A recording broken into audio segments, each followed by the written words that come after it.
scène du film Opération Dragon, le challenger de Bruce Lee devait à l'origine être Bolo Yeung. Pourtant, à cause d'une interférence, Bolo s'est retrouvé à affronter un autre camarade de Bruce Lee, et le combat s'est terminé ultra rapidement. Mais croyez-le ou non, à la base, Bruce Lee était bien censé se battre contre Bolo Yeung. La chorégraphie du combat, le plan de tournage des caméras, tout avait été préparé dans les moindres détails. Sauf qu'un incident en coulisses a annulé ce combat épique entre Bruce Lee et Bolo. Alors, qu'est-ce qui s'est réellement passé ? Musique, l'annulation du combat Bruce Lee vs Bolo Yeung dans Opération Dragon a été racontée des dizaines de fois. La rumeur dit que tout a commencé dans un bar. Quelqu'un a demandé « Si Bruce Lee et Bolo se battaient pour de vrai, qui gagnerait ?» Bruce Lee a répondu que ça ne serait pas un combat équitable. Pour lui, il était un artiste martial, alors que Bolo n'était qu'un bodybuilder. Ce mot « bodybuilder » a mis le feu aux poudres. Bolo se considérait avant tout comme un maître du style Aigle du Nord, un vrai martialiste qui avait fait de la muscu après.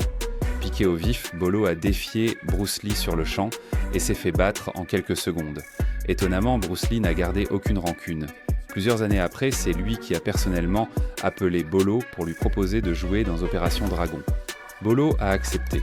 Qui aurait cru que ce film allait lui donner l'occasion de prendre sa revanche sur sa défaite dans ce bar ? Incroyable mais vrai, pendant tout le tournage d'Opération Dragon, Bolo a défié Bruce Lee des dizaines de fois. Et à chaque fois, Bruce Lee acceptait avec le sourire et gagnait. À chaque fois. Bolo n'a jamais réussi à le battre, même une seule fois.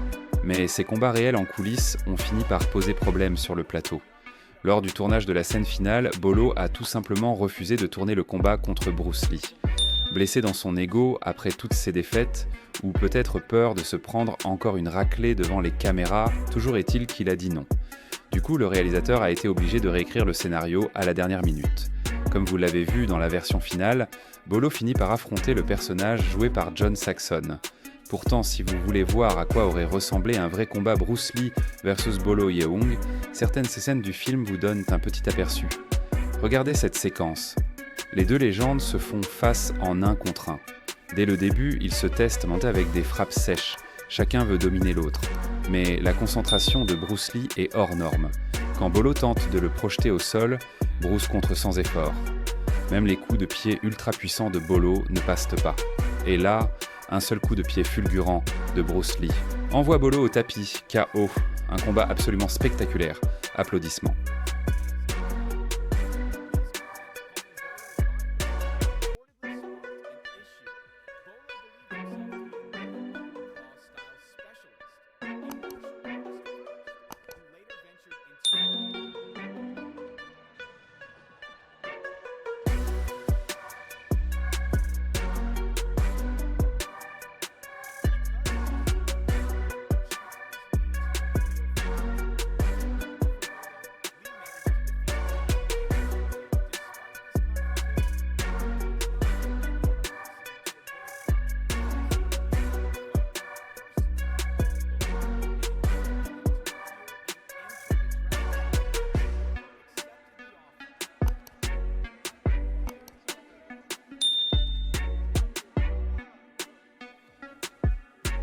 Dans une autre scène, Bolo affronte directement Bruce Lee.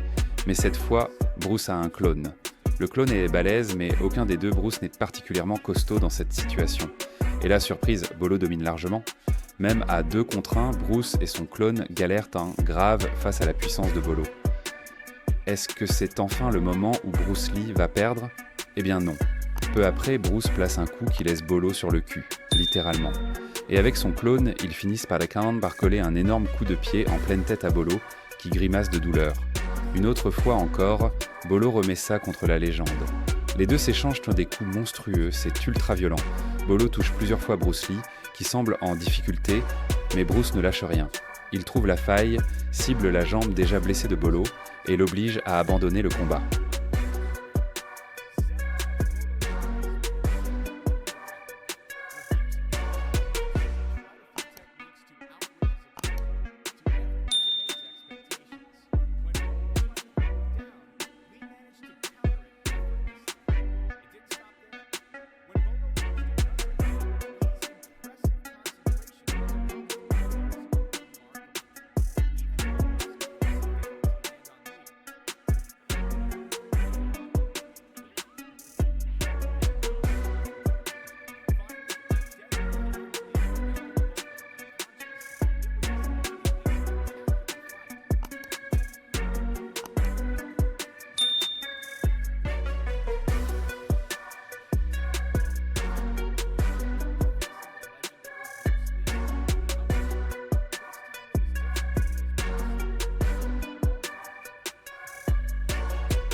Bref, même si certains doutent encore des vraies capacités de Bruce Lee en combat réel et pensent qu'il n'était bon qu'au cinéma, ces images parlent d'elles-mêmes. Regardez ça.